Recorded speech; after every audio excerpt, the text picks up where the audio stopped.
Buenas noches.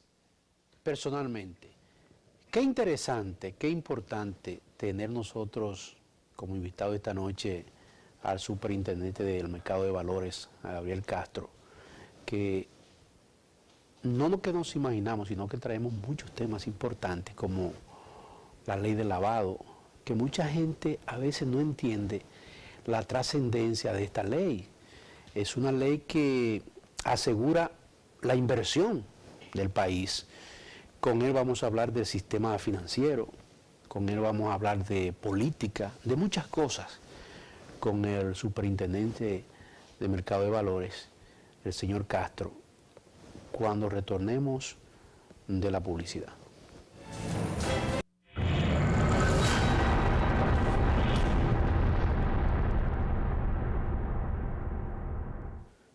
Esta noche con nosotros el superintendente de mercado, Gabriel Castro.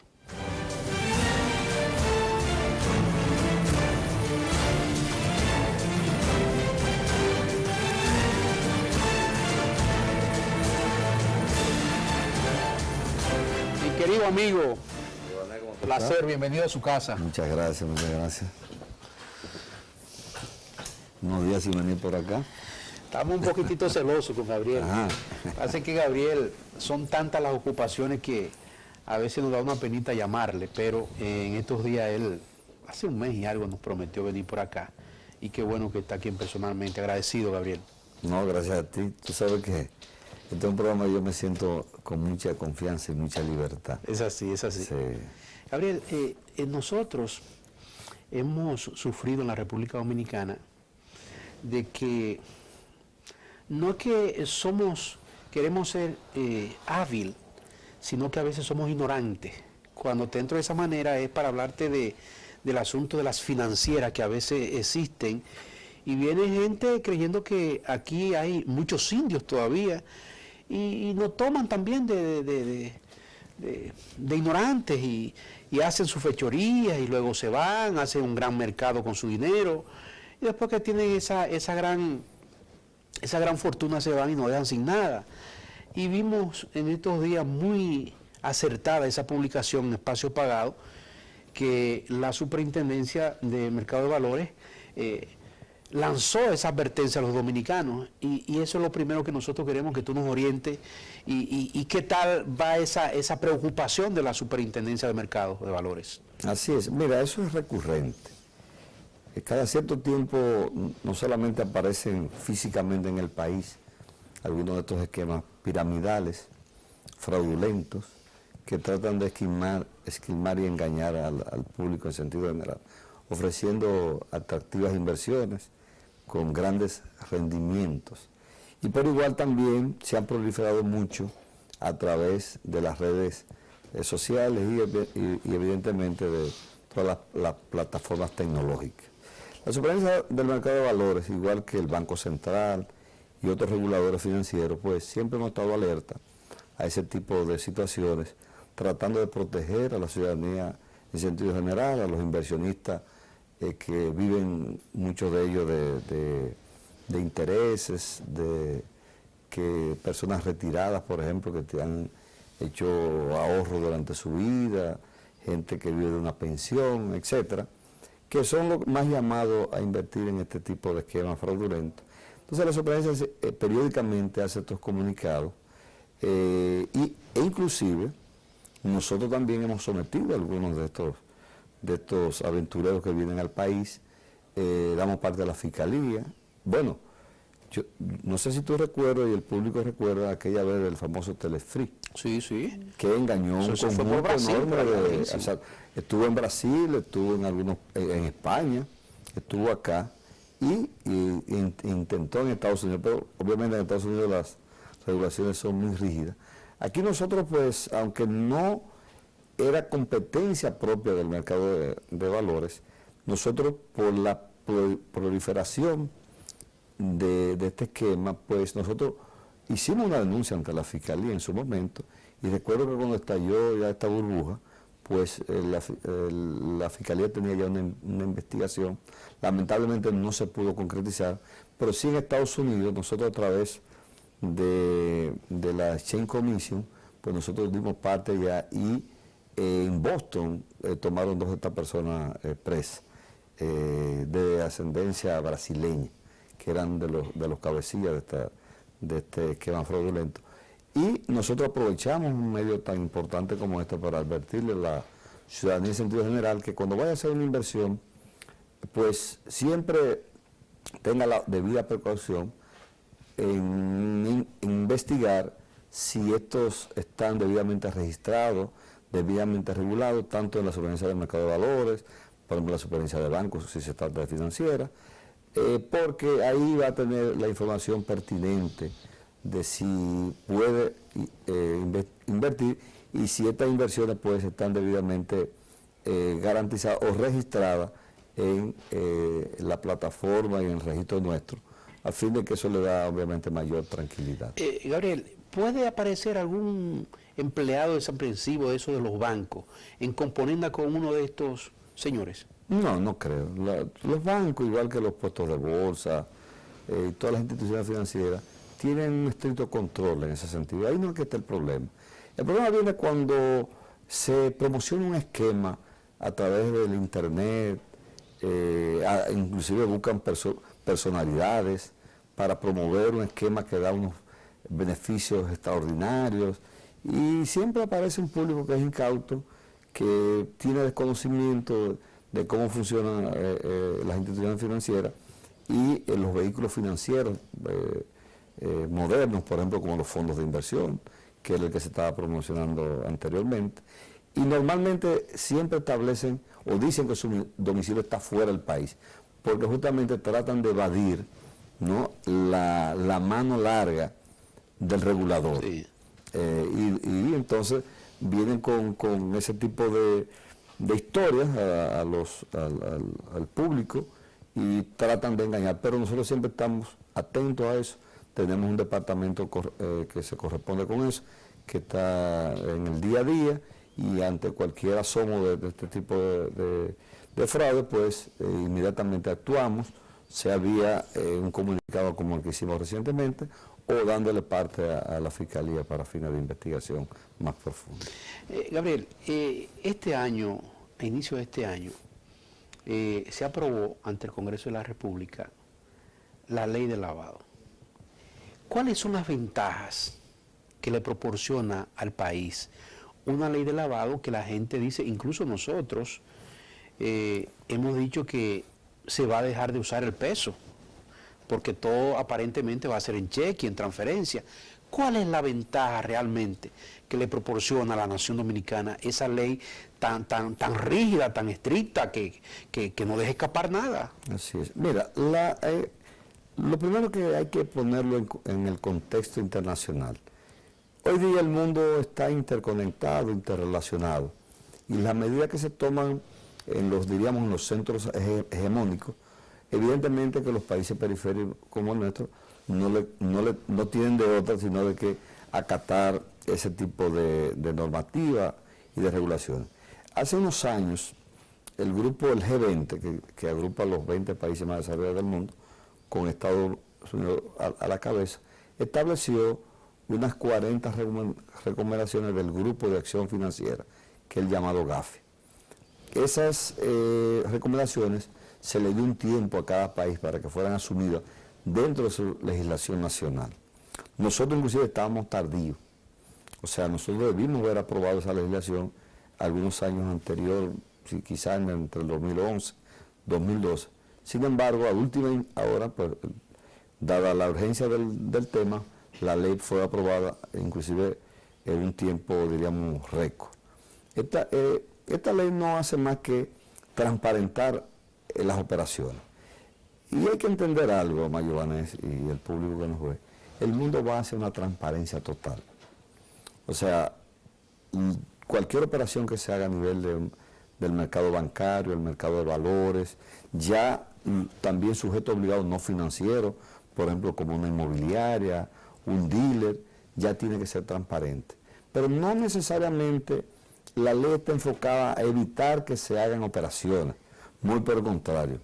La ley lo que manda es a observar aquellos sujetos que son de alto riesgo, porque la mayoría de los, por ejemplo, ahorrantes de un banco no son de alto riesgo, evidentemente.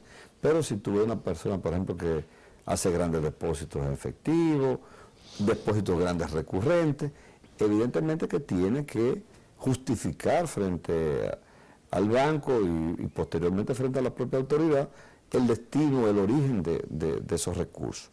Yo pienso que todo un problema de ejercitar la ley. La ley sí creo que tiene algunos aspectos, y no voy a entrar mucho en detalle, porque oportunamente las autoridades pues darán más... ¿De algunas correcciones? Exactamente. Algunos aspectos para hacerla más operativa. Okay. Pero en sentido general yo pienso que es la ley quizás a nivel de América Latina, quizás una de las mejores legislaciones que se pudo alcanzar. Y creo que el país tiene que estar orgulloso de eso. Ahora bien, por otro lado, hay que evaluar las consecuencias de no haber aprobado la ley. ¿Cuáles son? Lo primero sería que a todos los bancos del país les cerrarían la corresponsalía internacional. Oye, Pero no solamente eso tendría un impacto directo en la deuda externa, porque ¿qué ocurre cuando un país cae en una lista gris? Nos daría un tratamiento parecido a cualquier paraíso fiscal. El día que el riesgo del país obviamente aumentaría, y el día que el país sale por ejemplo, a colocar bonos en el mercado internacional, en vez de colocarlo, por ejemplo, ahora al 5, 5,5, lo estaría colocando, por ejemplo, al 10. ¿Por el riesgo? Claro, el riesgo del país te incrementa. Pero además eso tiene un impacto directo en la inversión extranjera. Porque si tú tienes un portafolio de inversiones y quieres acudir, que sea un país emergente como el caso nuestro, tú vas a evaluar una cesta, un grupo de jurisdicciones de países, y tú vas a decir, bueno, ¿dónde yo puedo colocar mis recursos donde haya transparencia? Donde luego yo no tenga ningún tipo de problemas relacionados con lavado de activos, financiamiento del terrorismo. Y entonces, evidentemente que eso iba a tener un impacto altamente negativo para el país. La gente no se imagina las consecuencias de ser declarado un país en una lista gris. Afortunadamente, como tú conoces, al país se le hizo una evaluación que concluyó allá por el mes de febrero, marzo. Nosotros pertenecemos al capítulo GAFILAT, que es Gafi Latinoamericana. Lo que se hace es que vienen obviamente técnicos de jurisdicciones determinadas de la propia región y hacen una evaluación en cada uno de los sectores de la economía del país. ¿Y le ponen su calificación? Sí, no, entonces hacen un levantamiento, es como una auditoría. Luego se lo dan al país para que haga para que responda a las observaciones. Luego se hace una plenaria con eso y al final se hace una asamblea anual, en este caso se hizo en Panamá, y nos estaban evaluando a Colombia y a nosotros, y ambos países afortunadamente salimos muy bien. Yo pienso que no se ha dado la amplitud no se le ha dado la amplitud a la información, que es tan importante porque no se ha hecho debidamente oficial. Pero creo que es un paso trascendente. Ahora. Es un paso trascendente para el país, y lo saben todos los actores económicos que participaron y se preocuparon altamente del destino de esto, porque iba a tener un impacto muy negativo para la economía y la vida diaria del desenvolvimiento de todos los actores económicos, tanto locales como aquellos internacionales que tienen conexiones con el país. Gabriel, ¿qué tal ha sido la gran inversión al mercado de valores? Mira, yo pienso que cuando uno da cifras del mercado de valores, la gente se sorprende, porque es un mercado relativamente incipiente, pero es el que está llamado a ser el gran financiador del desarrollo del país en los próximos años. La ley anterior, tú sabes que casi paralelamente con la ley de lavado de activos se aprobó la nueva ley del mercado de valores, la ley 249/17. Esa ley sustituyó la 1900, que justamente era del año 2000, pero sin embargo la superintendencia se conformó en el año 2003. En un ejercicio de 15 años, el mercado ha crecido sustancialmente, pero especialmente, diríamos, los últimos 6 años. Y quizás la gente va a decir, bueno, tú vas a destacar porque son los 6 años del presidente Danilo Medina. Y nada que ver. Yo voy a dar algunas cifras. Nosotros vamos a hacer una publicación al país, probablemente el próximo lunes, de estas variables que voy a mencionar acá, para que la gente vea el salto cuantitativo y cualitativo que ha dado el mercado de valores en el país. Por ejemplo, en el año 2002, cuando el presidente entraba... Precisamente. Sí, justamente. Hicimos el corte 2012-2018, porque también coincide con mi estadía en la superintendencia. En el año 2012 el país transaba, y cuando digo transaba, tú sabes que un mismo título, un mismo instrumento, se puede mover más de una vez o N cantidad de veces. Alrededor de 15 mil millones de dólares en el mercado de valores. 15 mil Sí, millones de dólares. pero ya hoy día nosotros vamos a cerrar este año con 55 mil millones. Estamos hablando ya de alrededor del 70% del Producto Interno Bruto del país. Pero es mucho, es mucho. Claro, para una economía como eso es altamente significativo. Hay que recordar, y tú y yo lo recordamos perfectamente, y muchos de los que nos están viendo.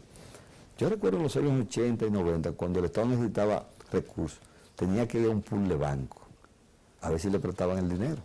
Hoy día, ¿qué es lo que hace el Estado? Bueno, se le aprueba a nivel del presupuesto, la ley de presupuesto la aprueba, N cantidad de bonos a invertir. Y va al mercado 10, 15 mil millones. Bueno, ahora creo que ayer salió con 10 mil millones y eso ni siquiera se siente. Y tú te recuerdas que, por ejemplo, para el Estado salía a buscar 100 millones, 200 millones, es una dificultad. Ahora, ¿qué es lo importante en esto? Que no solamente paralelamente con estas normativas, con estas regulaciones, paralelamente en el país se ha creado algo que resulta también medio imperceptible, y es que aquí ya hay grandes ahorros que no teníamos ni en los años 90, ni a principios ni mucho menos en los años 80. Yo recuerdo siempre, y lo repito mucho, cuando yo estaba en la universidad, estábamos estudiando economía, estaba de moda la escuela cepalina, de la CEPAL, en boga en América Latina, y entonces se decía que estos países no generaban el ahorro suficiente para financiar las inversiones que necesitaban. Ahora es todo lo contrario. Ahora sí. Ahora tenemos un ahorro importante. Por ejemplo, te puedo decir algo. Los fondos de pensión en este momento alcanzan los 11 mil millones de dólares. Estamos hablando de 530 mil millones de pesos. Estamos hablando del 15% del Producto Interno Bruto. Tú dices, bueno, y tenemos también, por ejemplo, las compañías de seguros tienen reserva, de su reserva, cerca de 30 mil millones de pesos. Los bancos tienen activos líquidos por 200 mil y pico de millones, los fondos de inversiones tienen cerca de 1.000 millones. Entonces, ya hay un ahorro local que permite que esos instrumentos puedan ser colocados y tengan alta demanda en el mercado. Y sigo dando algunas cifras. Por ejemplo, para tú actuar o interactuar en el mercado de valores, tú tienes que abrir una cuenta de corretaje en un puesto de bolsa. En el año 2012 teníamos alrededor de 15.000 cuentas. Hoy día tenemos 83.000 cuentas. Estamos hablando... Progresivo. O sea, de un aumento exponencial. Para dar un dato, por ejemplo, en un país desarrollado como Estados Unidos, alrededor del 36% de la población participa en su mercado de valores, en su mercado de capital. ¿El porciento aquí cuál es? Aquí estamos hablando ya que vamos hacia un 9%. Y nosotros se ve poco. Bueno, pero recuerda que tenemos 15 años. Se ve Estados Unidos tiene 2 siglos. No, te quiero decir que se ve poco, pero es bueno. Claro, y cuando, por eso dice el corte al 12, de 15.000 a 83.000. Mucho. Entonces, es un incremento exponencial. Pero además, por ejemplo, en custodia en el año 2012 teníamos 300.000 millones de pesos en el depósito, que es no solamente el depósito, sino también es el que se encarga de hacer la función de medio de pago del sistema, del sistema del mercado de valores. Teníamos 300.000 en el año 2012, hoy tenemos 1.2 billones de pesos. Pero ustedes la superintendencia de mercado de valores como que hacen pocas publicaciones de eso. Bueno, por una razón ¿Por qué, Gabriel? No, vamos, ahí voy. La nueva ley de valores. ¿O es que usted está muy conforme? No, estamos conformes, pero nosotros queremos socializar, y ahí voy. No solamente socializar esto, sino también todas las bondades del propio mercado de valores. La ley actual, que es una ley muy alineada con los mejores estándares internacionales, establece dentro de los principios de lo que es la Organización de Comisiones de Valores del Mundo, uno de los principios básicos es que el regulador o el supervisor tiene que ser financieramente fuerte e independiente. La nueva ley nos da a nosotros ahora la potestad de tener las tasas necesarias para que la superintendencia pueda tener el presupuesto adecuado para hacer eso que tú señalas. Okay. Nosotros venimos ya con el nuevo presupuesto, ya con una partida importante de presupuestaria para aplicarla a lo que es la promoción del mercado de valores. Que la ley no solamente nos da el mandato de ser el regulador o el supervisor, sino también el promotor del propio mercado. Okay. Y ahí vamos, nosotros no solamente, bueno, lo hemos hecho, y tú lo sabes, algunas campañas, pero muy limitadas. Sí, muy limitadas. Entonces ahora vamos sí, más en grande. Siempre a fin de año. Así es. Sí, tú vienes agresivo ahora. Sí, no, vamos a venir más agresivos. No, y de verdad que conviene, porque, como yo te decía en principio, contestando tu pregunta, el mercado va a ser el gran financiador del desarrollo del país. Por ejemplo, hemos hablado aquí, creo, en otra ocasión en tu programa, que el mercado, o sea, el Estado tiene muchas limitaciones. Primero, la presupuestaria. Yo he dicho que el presidente de la República y el director del presupuesto son una especie de magos, sí, porque administrando una crisis permanente en términos fiscales, el presidente ha hecho una obra de gobierno extraordinaria. Entonces, si tú tienes por un lado una limitación presupuesto, con un presupuesto que se maneja con un 2.3% de déficit con respecto al PIB, y tiene por otro lado ya un techo de deuda ciertamente respetable, tú tienes por otro lado, afortunadamente, un ahorro que mencionábamos ahorita, los fondos de pensiones, los bancos, los puestos de bolsa, la compañía de seguros y el público en sentido general, además de inversionistas extranjeros, tú tienes también la posibilidad de que, qué sé yo, se puede hacer un acueducto sin tener que afectar el presupuesto local. El presupuesto nacional. Se puede hacer una carretera, de hecho se hizo un fideicomiso que siempre lo mencionamos, que es Red Vial, que lo encabezó el ministro de Obras Públicas, que ha hecho una extraordinaria labor en su ministerio. En ese fideicomiso está el ministro, el Banco de Reserva. Sí, se hizo a través de la fiducia del Banco de Reserva. Nosotros le hemos aprobado a ese fideicomiso. Es el que agrupa, primeramente, bueno señalar, todos los peajes de la carretera. Sí. ¿Para qué? Primero, el mantenimiento de las vías, número uno. Número dos, abordar las expansiones futuras. Pero existen ahí las obras prioritarias. Claro. Eso lo define obviamente el ministerio. Okay. ¿Cuáles son esas obras que tiene? Pero Gonzalo Castillo no administra un peso. Sí, no, porque antes sí. Es un tercero. Porque eso es lo importante de la figura del fideicomiso. El fideicomiso, para nuestros amigos televidentes, al fin de cuentas es un contrato. Siempre uno le gusta aterrizarlo para que la gente lo entienda. Es un contrato de dos partes y lo administra un tercero, que es equidistante a las dos partes. Y obviamente lo que administra es el mandato de esas dos partes. Entonces, en el caso de Gonzalo, no administra esos recursos. Antes sí se administraba. Antes sí. Iba directo al ministro. Pero, por ejemplo, en ese caso de ese fideicomiso, para decirte algo, nosotros le hemos aprobado alrededor de 25 mil millones de pesos. Pero eso no se paga del presupuesto del país. Se paga de los recaudados. De los recaudados vía los peajes. Entonces son inversiones a largo plazo. Entonces, ese es el futuro del país. Y veremos en los próximos meses, en los próximos años, el Estado, y eso lo va a comenzar el presidente de la República, o lo ha comenzado, él es el pionero en eso, haciendo, por ejemplo, presas, acueductos, no solamente... Hace más flexible el gobierno, hace Claro. Y al final del día, tú le vas a crear, con esos fondos de pensiones y esas otras inversiones, una gran riqueza a la sociedad. Que al fin de cuentas, la gente lo que le interesa es que les resuelvan sus problemas básicos. Es bueno señalar que la infraestructura pública es el eje básico del desarrollo de una sociedad. Porque tú no puedes tener, por ejemplo, sin infraestructura, sin carretera, una sociedad desarrollada. Tú no puedes tener sin energía una sociedad desarrollada. Tú no puedes tener sin agua una sociedad desarrollada.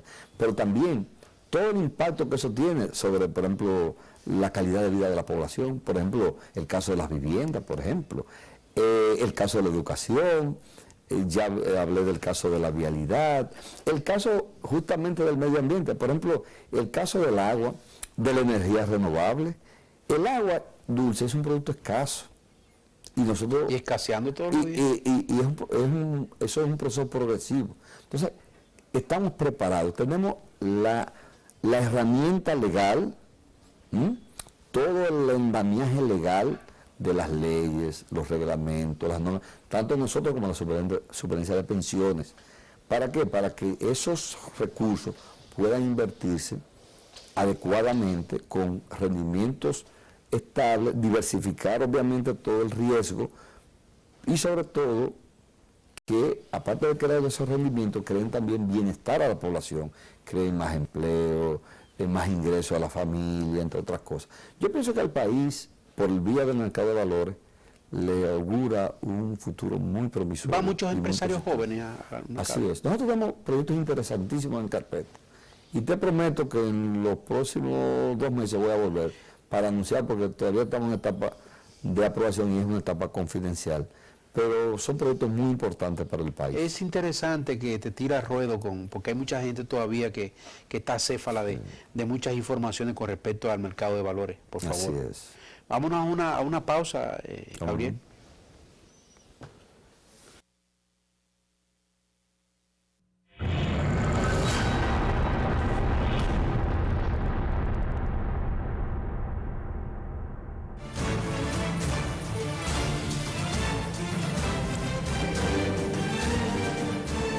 Conversando con Gabriel Castro, quien es el superintendente de mercado de valores. Gabriel, hace apenas minutos, nosotros estando aquí, pues este programa es en vivo, acaban en segunda lectura de aprobar la ley de partidos. Es una ley de partidos que duró muchos años y obviamente hay que reconocer que después del envío de la carta al presidente para postergarle el tiempo a los legisladores, de ahí es que ha venido todo esto y positivamente para ustedes específicamente, los que están con el presidente de la República y para muchos también que deseaban esa, obviamente para otros no. ¿Qué te parece esta aprobación en segunda lectura de la ley de partidos? Mira, más que diríamos regocijarnos en términos particulares como seguidor del presidente, el licenciado Danilo Medina, yo pienso que quien debe sentirse regocijado es el sistema de partido en el país. Si uno hace un breve recuento histórico de los últimos, diríamos, 2 décadas, uno vio cómo se han ido requebrajando los partidos principales del país. Se comenzó con el Partido Reformista, que pasó de ser un partido que tuvo una carrera dilatada en el manejo y administración de las cosas públicas. Luego el PRD, que por un tiempo fue el partido más fuerte del país, hemos visto en qué ha devenido, y por ese derrotero también podíamos nosotros ir.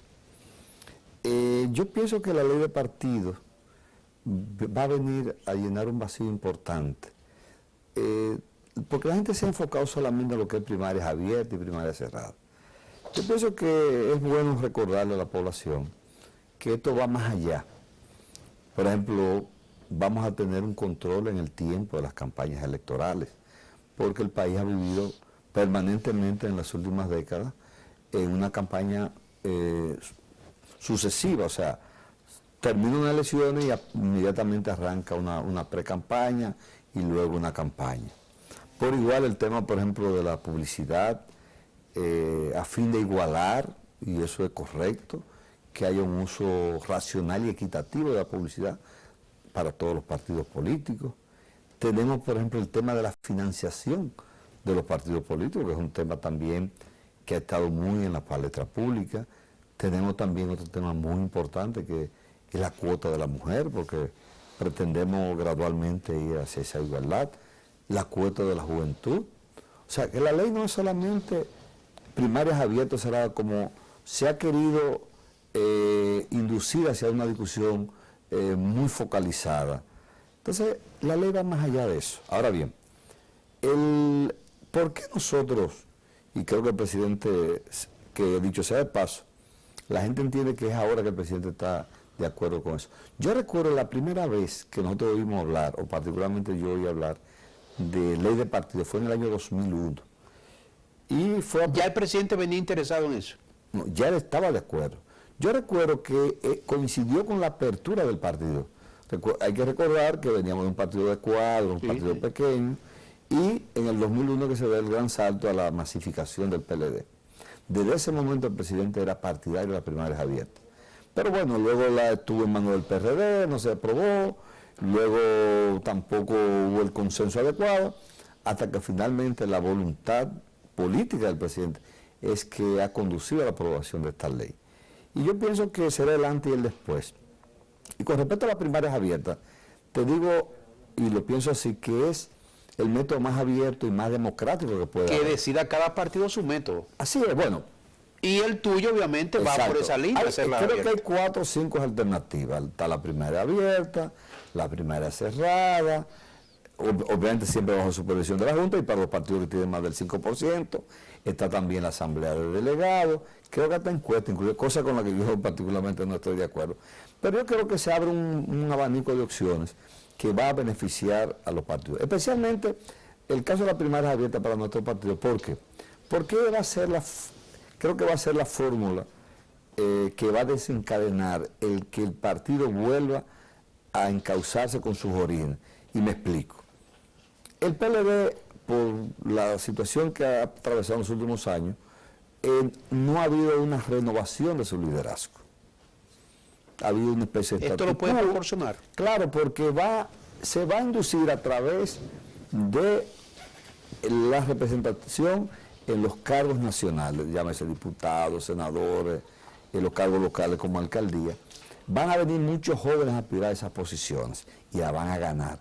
Porque ciertamente, y lo vivimos en las elecciones del 16, aún el presidente teniendo una popularidad enorme, bueno, histórica, porque terminó casi con un 63% ganando esa justa electoral. Sin embargo, no ocurrió lo propio con los senadores, o muchos senadores, muchos alcaldes y diputados, que ganaron prácticamente, como decimos popularmente, arañando, rozando, con diferencias muy mínimas.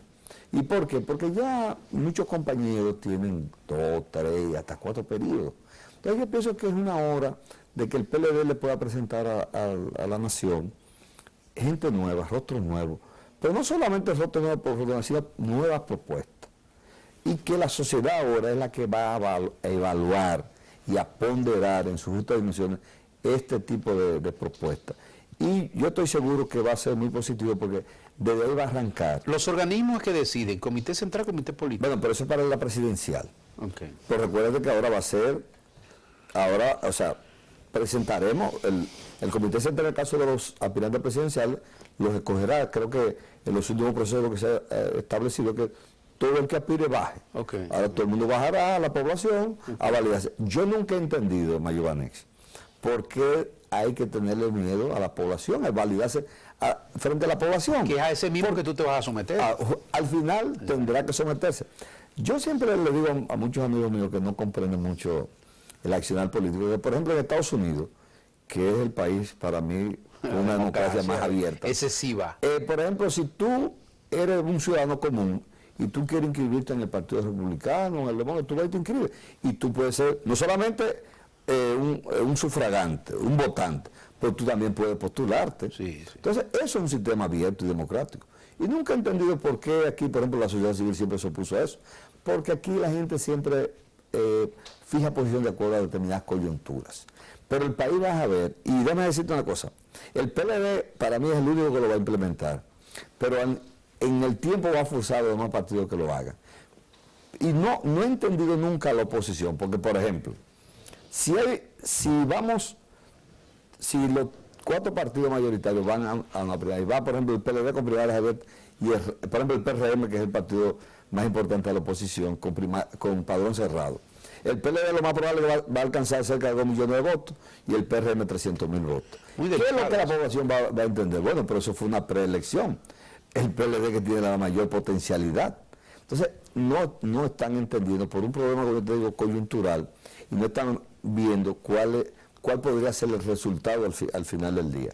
Yo de verdad que me siento satisfecho, sobre todo por el esfuerzo, el sacrificio que ha hecho el presidente de la República para que este instrumento tan importante para el futuro de los partidos, para el futuro de la democracia, haya sido aprobado el día de hoy. Gabriel, cambiando en otra tónica, tu percepción, lo que tú ves de lo que ha hecho el gobierno, el presidente de la República en estos 6 años y algo, ¿cómo tú valoras al presidente? Obviamente, el que nos está viendo va a decir, bueno, él va a decir maravilla de su presidente. Bueno, pero al final del día yo puedo decir lo que, uno podría decir lo que uno entiende, pero dicen que las estadísticas son testarudas. Y entonces podemos ver, tú comienzas diciendo, bueno, ¿qué ha hecho el presidente en educación? El presidente ha construido más aulas que todas las aulas históricas que se construyeron en los periodos anteriores. Estamos hablando 23, algo más de, creo que 23.000 aulas. Pero quizá la parte física es lo que a mí me importa. Y estamos hablando de que ya hay más de 1.200.000 estudiantes estándar extendidas. Y hay que ver lo que eso implica para una familia, para la población, no solamente en términos de la formación del estudiante, sino también la carga económica que le quita a la familia. O sea, cuando tú tienes que le dan el desayuno, el almuerzo, la merienda, los útiles. Entonces, pero además ahora también con un programa de especializarlo a través de escuelas laborales dentro del propio recinto. Entonces, eso es una revolución justamente, como se ha planteado de parte del gobierno. Pero tú digas, bueno, vámonos al campo. Yo diría al administrador del Banco de decir que se han prestado más de 100.000 millones de pesos durante estos últimos 6 años, a una tasa de alrededor de un 6%. ¿Cuándo se había visto eso históricamente? Pero no solamente eso, el impacto que eso tiene también en que el agricultor puede, por ejemplo, a través de esos créditos, tener nueva tecnología, tener una productividad mayor, tener nuevos mercados. Entonces, tú no has vuelto a hablar de crisis de arroz en estos últimos 6 años. Y eso era un asunto cíclico, que no le pagan a los arroceros, que mira que la producción de habichuelas se está perdiendo. Mira ahora, por ejemplo, el caso del banano, que está atravesando un problema coyuntural, porque las inundaciones del año pasado afectaron a la producción y se perdió algún mercado. No encuentran los mercados ahora. Bueno, pero ¿por qué no se cumplió? Y bueno, será un proceso de volver, pero sin embargo, el presidente ha ordenado que se compre ese excedente para darlo en los planes sociales. Gabriel, te voy a interrumpir, porque ya nos queda un minuto. ¿Por qué tú tardas tanto en venir aquí? Voy a venir con más frecuencia. No, porque tú no puedes venir aquí cada 6 meses. Cada 6 meses tú tienes que venir. Sí, tienes que venir. Mira, mira lo que hemos pasado, 45 minutos. Y parece que fueron 5. No, y se nos han quedado muchas cosas en el tintero. Yo te prometo que en alrededor de un mes y medio estaré de nuevo por acá. Para hablar de política. De política, o sea, del futuro del partido, porque de verdad, nosotros siempre, tú sabes que aquella vez en el 16 estuvimos por aquí, hicimos unos pronósticos. Sí. Y afortunadamente pero fuiste muy fuerte. Se dieron. Sí. No, lo que pasa es que cuando uno está en contacto con la base de su partido, a uno le es fácil pronosticar el futuro Gabriel, del partido. Sumamente agradecido. Muchas gracias a ti siempre por esta oportunidad. Gracias a Gabriel Castro, que siempre nos orienta y dice sus cosas ahí. Buenas noches.